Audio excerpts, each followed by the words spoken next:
જાફરાબાદના રોહિસા ગામે મધમાખીના ઝુંડે એક વ્યક્તિ પર હુમલો કર્યો હતો। જાફરાબાદના રોહિસા ગામે વાડી વિસ્તારમાં મધમાખી આધેડ પર હુમલો કર્યો હતો, જેથી તેઓ ઈજાગ્રસ્ત થયા હતા। જાફરાબાદના રોહિસા ગામે મધમાખીનું ઝુંડે એક વ્યક્તિ પર હુમલો કર્યો છે। જાફરાબાદના રોહિસા ગામે વાડી વિસ્તારમાં મધમાખી આધેડ પર હુમલો કર્યો હતો। મધમાખી હુમલો કરતા આધેડને જાફરાબાદમાં સારવારમાં ખસેડવામાં આવ્યું હતું। અગાઉ પણ મધમાખીના હુમલામાં એક વ્યક્તિનો ભોગ લેવાયો હતો, ત્યારે ફરીવાર મધમાખીએ એક આધેડ પર હુમલો થતા રોહિસા ગામમાં દહેશતનો માહોલ જોવા મળી રહ્યો છે।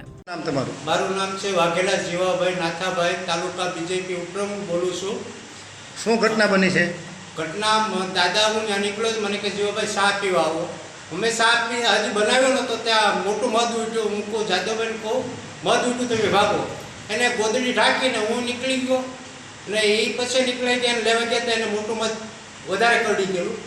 108ને ફોન કરી અમે સિવિલ હોસ્પિટલ દાખલ થયા।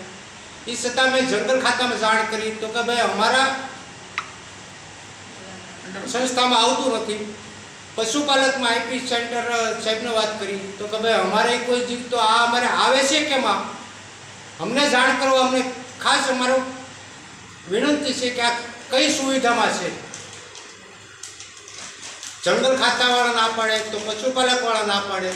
મેં મંત્રી સાહેબને ફોન કર્યો, ભાઈ આની તપાસ કરો, ક્યાં હોદ્દા ઉપર છે આ। Reporter Babubhai Vadhen, Janadesh news, Jafrabad.